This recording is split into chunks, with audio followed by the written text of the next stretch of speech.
Olá a todos, sejam bem-vindos mais uma vez. Nessa nossa aula de hoje vamos falar sobre a economia brasileira. Inicialmente é importante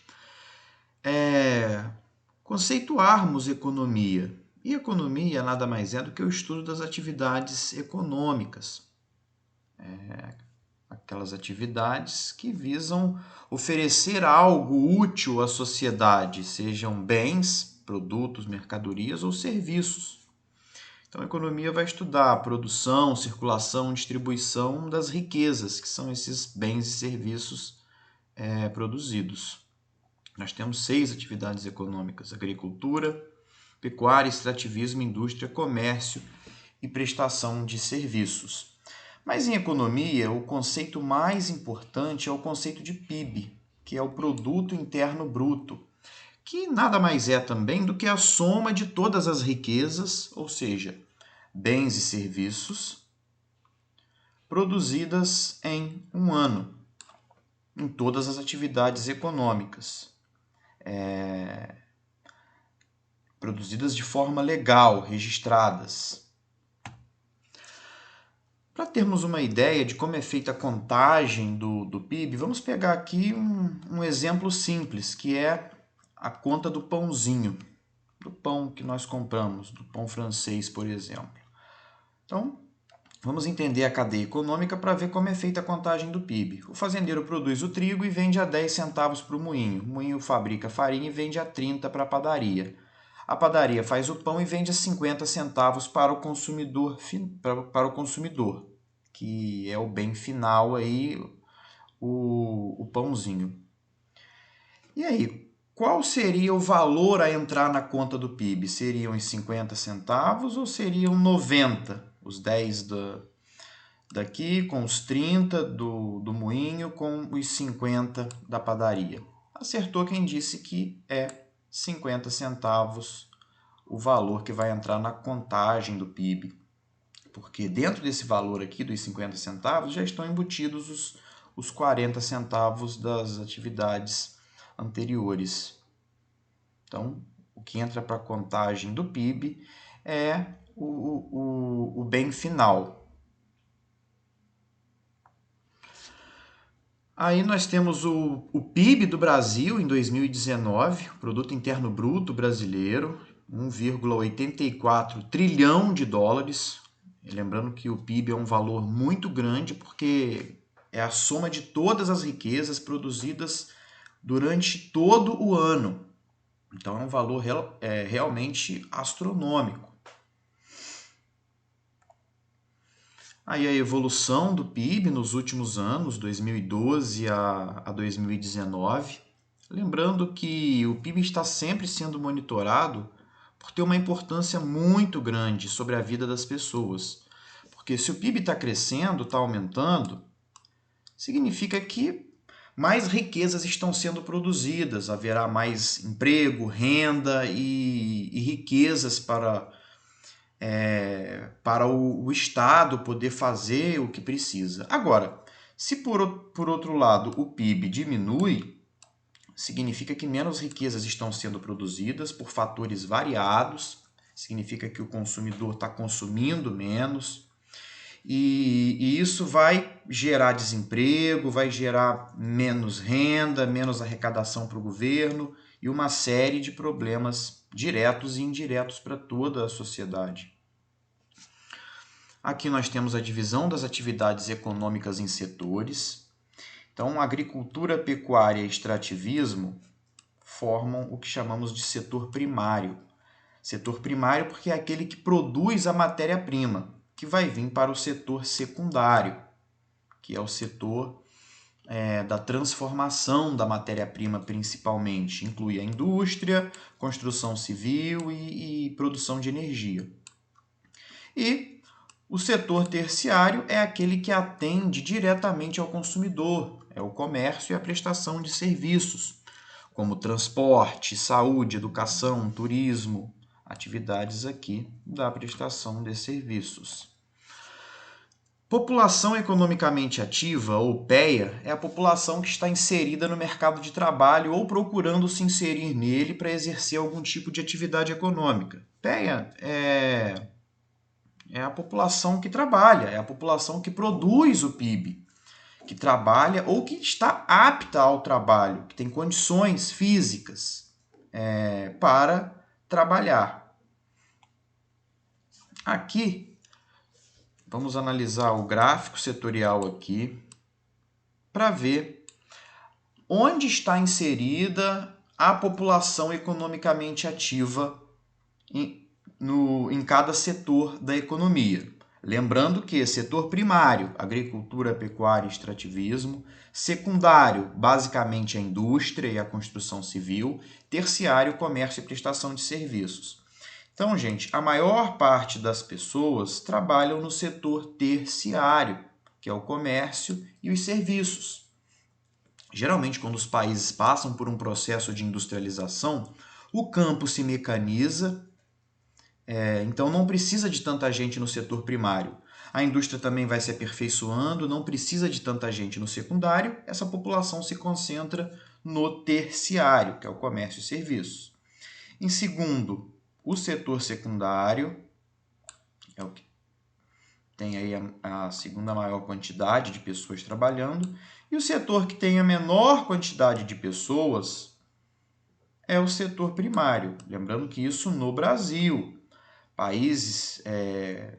Há países muito pouco industrializados que a maioria da população está no primário, mas no Brasil, o Brasil é um país emergente, industrializado, que já passou por esse processo de industrialização, de mecanização do campo, então a população está majoritariamente no terciário. Agora aqui vimos a população economicamente ativa por setores da economia. Agora vamos ver a participação das atividades econômicas no PIB.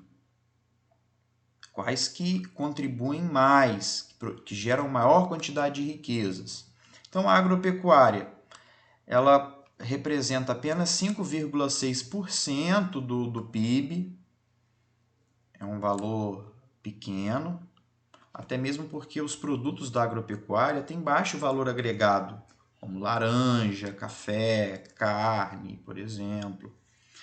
A indústria representa aí 23,4% de toda a riqueza produzida e o setor que representa aí a maior parte do PIB é o setor terciário. O setor de comércio e serviços representa 71% do PIB do Brasil. E temos também o que chamamos de PIB per capita, que nada mais é do que pegar o PIB, que é o total de riquezas produzidas, e dividir o PIB pela população para ver quanto que ficaria de riquezas por pessoa, por cabeça, per capita. Então, no Sudeste, por exemplo, uma pessoa ganha, em média, por ano, R$ 22.147. Região com menor PIB per capita é o Nordeste. 8 mil em média aí por ano. Um valor bem baixo, dá menos de um salário mínimo por mês. E a região com maior PIB per capita do Brasil é o Centro-Oeste. As pessoas ganhando aí, em média por ano, 22.364. Agora vamos ver o setor primário do Brasil.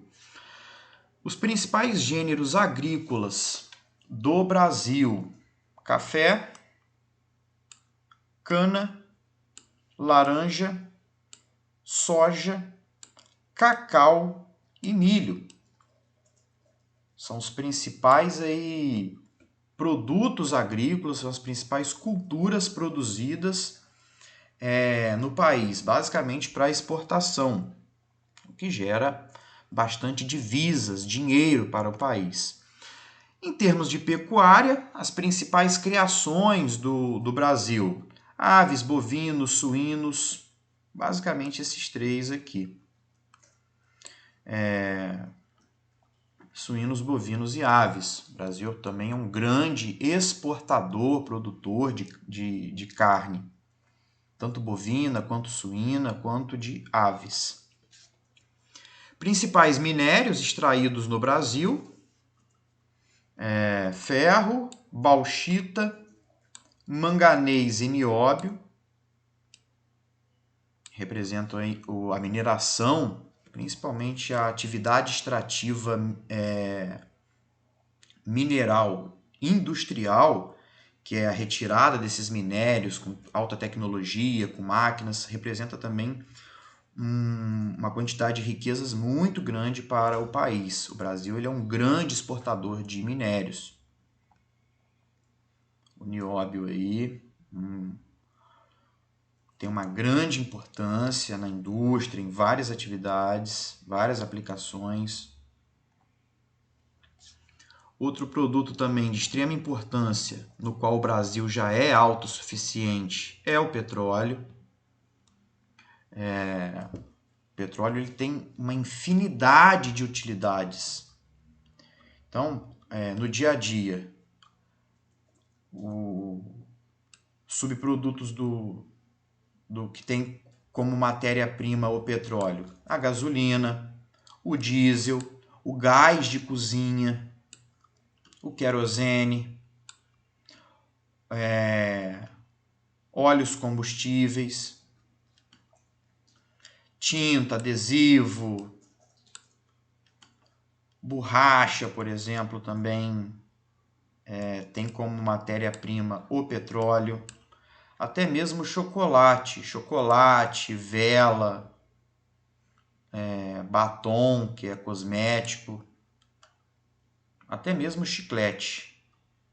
Então, o petróleo ele tem uma importância muito grande. Ele é matéria-prima de vários produtos, de vários combustíveis, de vários produtos do nosso dia a dia.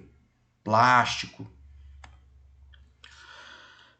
Nas refinarias, o petróleo passa por separação, purificação, mistura. Refinaria é para transformar o petróleo em gasolina, querosene, óleo diesel, óleo combustível, óleo lubrificante, o gás de cozinha, que é o GLP.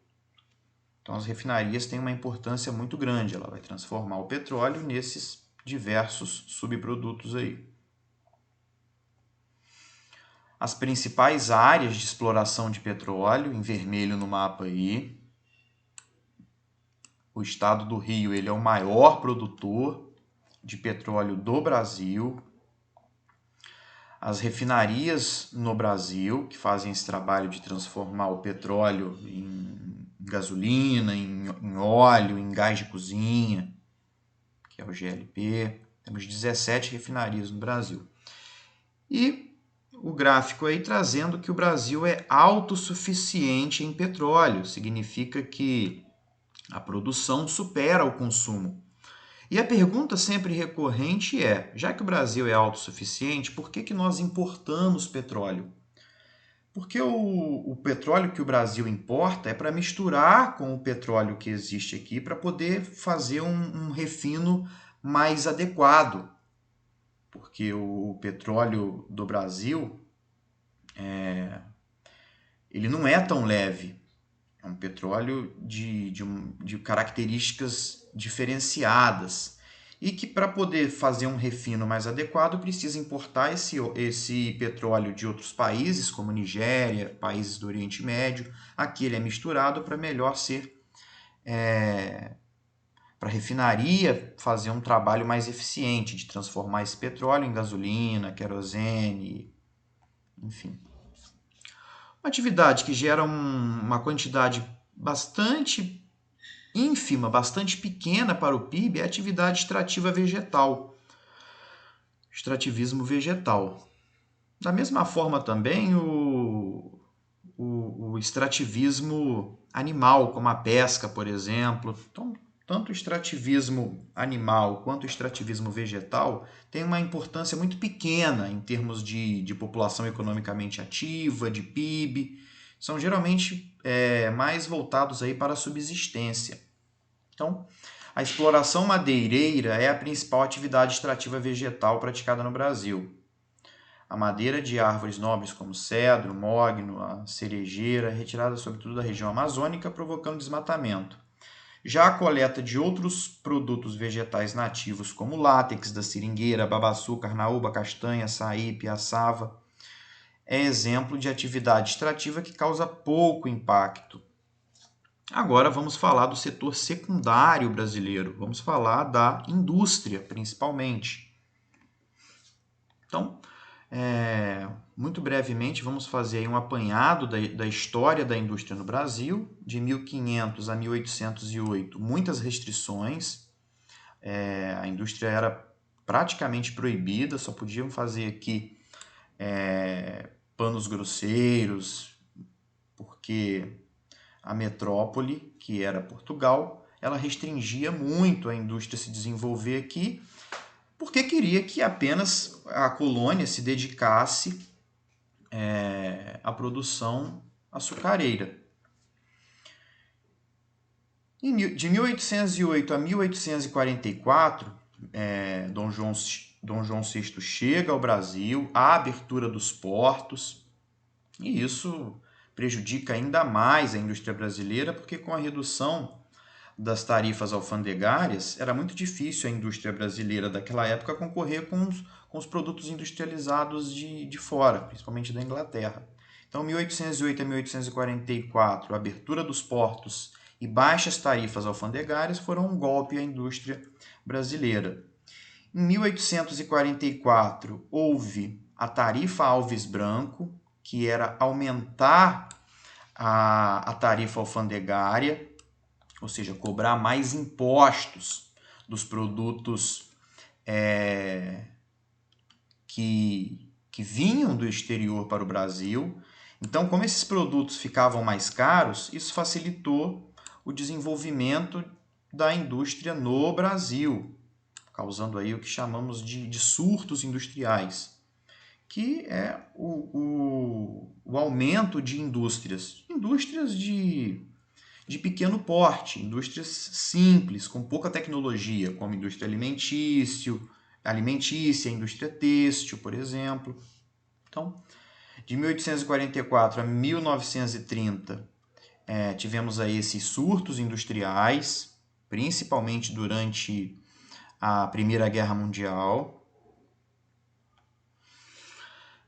E já os fatores favoráveis à industrialização brasileira no fim do século XIX e início do século XX são os fatores mais importantes para o desenvolvimento da indústria no Brasil. São fatores imprescindíveis sem os quais é muito difícil a indústria avançar. Fatores internos.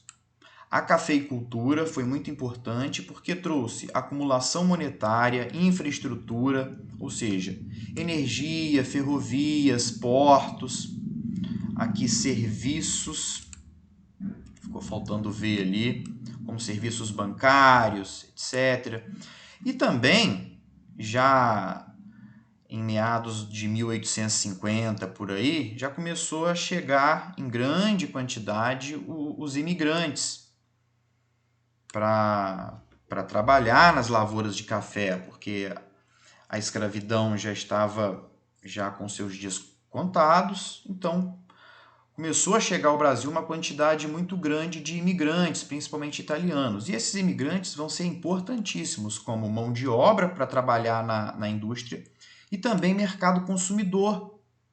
Dois elementos importantíssimos, porque a indústria precisa de mercado consumidor, precisa de pessoas para comprar o que ela está produzindo e precisa de mão de obra minimamente qualificada para trabalhar ali. E os fatores externos que também vão contribuir para a industrialização do Brasil, as duas guerras mundiais e a crise de 29, porque durante as duas guerras mundiais ficava muito difícil importar mercadorias industrializadas, então começou-se a produzir aqui mesmo o que antes vinha de fora, o que antes era importado. E a crise de 29 contribuiu muito para a indústria, porque os Estados Unidos e outros países pararam de comprar café, então esse capital acumulado do café foi sendo desviado da cafeicultura, do setor agrário, para a indústria. Então, duas guerras mundiais e crise de 29, diminuição da exportação de café e a chamada política da substituição de importações, que é basicamente isso. Política de substituição de importações é produzir dentro do Brasil o que antes vinha de fora, o que antes era importado. Porque durante as guerras, os países não produziam mercadorias industrializadas para exportar. Então, nós tivemos que produzir aqui mesmo essas mercadorias que antes eram importadas. De 1930 a 55, nós temos o que muitos autores chamam de Revolução Industrial Brasileira. É quando, de fato, começa a haver uma industrialização efetiva do Brasil. É quando a indústria, quando o setor secundário começa a ser o mais importante na economia. E, basicamente, em 1930, nós temos aí a Revolução de 30, que é a chegada, o golpe que levou ao poder Getúlio Vargas, e Vargas tinha uma política de industrialização, uma política chamada desenvolvimentismo, que era essa ideia de que somente com o desenvolvimento industrial haveria o progresso, a modernização do país, porque se não houvesse a industrialização brasileira, o país sempre ia vender café e comprar automóvel. Então, Vargas tinha essa ideia de desenvolvimentismo baseado na indústria. Então, de 30 a 55, efetivação da política de substituição de importações. Temos início aí a indústria de base no Brasil, indústria de base, principalmente siderúrgica, para produzir o aço, para daí poder desenvolver o que as diversas outras indústrias precisam. Temos a Companhia Siderúrgica Nacional de Volta Redonda, criada em 41 e começando a funcionar de fato em 46, produzindo aí o aço. Pós 1955, JK e o plano de metas e incentivo às transnacionais. Então, nesse momento aqui, Juscelino Kubitschek é um marco. A partir de JK, nós temos o investimento pesado no plano de metas, que era basicamente desenvolver os meios de transporte, principalmente as rodovias, e investir muito para a geração de energia, porque sem energia uma indústria não funciona. E sem também uma boa rede de transportes, fica muito inviável a produção. E JK vai incentivar a vinda para o Brasil das indústrias transnacionais, das indústrias de fora, que vão se instalar aqui para produzir aqui as mercadorias industrializadas. Aí a política de substituição de importações, que tem o tripé capital estatal, investindo nas indústrias de base, indústrias de bens de produção ou indústria de base, porque é uma indústria pesada que precisa de muito dinheiro. Então era o governo que entrava com capital para produzir essas indústrias de base. O capital das multinacionais entrava na produção, investindo em indústrias de bens de consumo duráveis, indústria automobilística, indústria de eletroeletrônicos, e o capital da burguesia nacional nas indústrias mais leves, nas indústrias de bens de consumo não duráveis. Então, assim funcionou a política de substituição de importações, que nada mais é do que começar a produzir aqui o que antes vinha de fora. E tinha esse tripé de dinheiro, de capital em cada setor. Capital do governo na indústria de base, capital estrangeiro na indústria de bem de consumo durável e capital da burguesia nacional nas indústrias de bens de consumo não duráveis. Aí, para concluirmos essa primeira parte da economia brasileira, a Volkswagen produzindo no Brasil. Chegou ao Brasil aí na década de 1950. E aí nós temos a produção de automóveis no Brasil. Então, assim nós terminamos essa primeira parte da economia brasileira.